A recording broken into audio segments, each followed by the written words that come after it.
सॼी सिंध जी नसीराबाद में भी होली जो ॾिण मज़हबी जोश ऐं जज़्बे सां मल्हायो वियो। रिपोर्ट करे रहियो आहे बशीर लिगारी।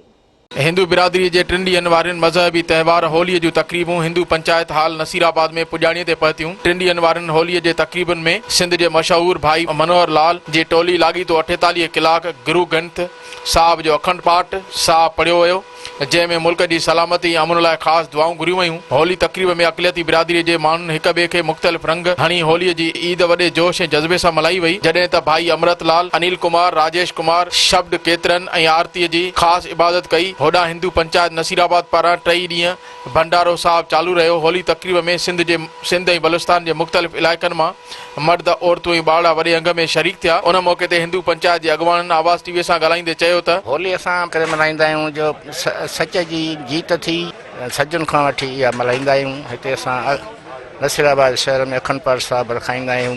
होली जो रंग ख़ुशीअ जे करे मल्हाईंदा आहियूं। हीअ पाठ सां असांजो यानी कि होली जो उत्सव रखंदा आहियूं। 48 घंटा असां पढ़णो पवंदो ॾींहुं राति असांखे।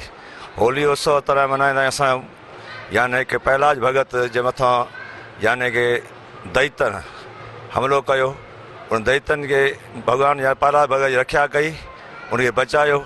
उनके उत्सव में असां होली मल्हाई वेंदी आहे। होली त्यौहार त असां इन करे मल्हायो वेंदो आहे जो सच जी माना जीत थींदी आहे। पहलाज भगत पाण खे हिकिड़ो भगवान अल्लाह पियो मञे आहे सभिनी खां, पोइ हुनजे पुट जेको आहे सो इनखे साबित करे ॾेखारियो त न अल्लाह अञा हिकिड़ो ॿी शइ आहे, तूं अल्लाह न आहे। त्योहार मल्हाईंदा आहियूं, इहो हज़ारनि सालनि खां पुराणो आहे, अॼुकल्ह जो हे न आहे।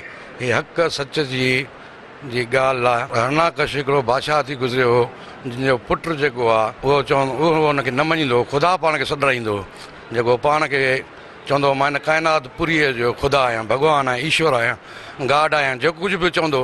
पर हुनजो पुटु जेको आहे हुनखे न तस्लीम कंदो त ख़ुदा हिकु ॿी का हैसियत आहे, शख़्सियत आहे, शक्ति आहे का, बाक़ी तव्हां न आहियो। जीअं मां नसीराबाद हिंदू पंचायत जे अॻवान ॻाल्हियूं उन्हनि जो चवणु हुयो त असांजे होली जेको त्योहार आहे 3 ॾींहं वारो असां पंहिंजो वॾी अक़ीदत ऐं एतिराम सां मल्हाईंदो पिया। हीउ त्योहार जेको आहे हक़ ऐं सच जी फतेह जो त्योहार आहे ऐं हीउ रंग असां इन करे हणंदा आहियूं त असांजी मुहबतुनि जो जा जेके रंग आहिनि असां मुहबत ई विराईंदा आहियूं ऐं अमन जो। कैमरामैन मोहसिन कुते बोटाणो सां गॾु बशीर अहमद लिगारी, आवाज़ टीवी नसीराबाद।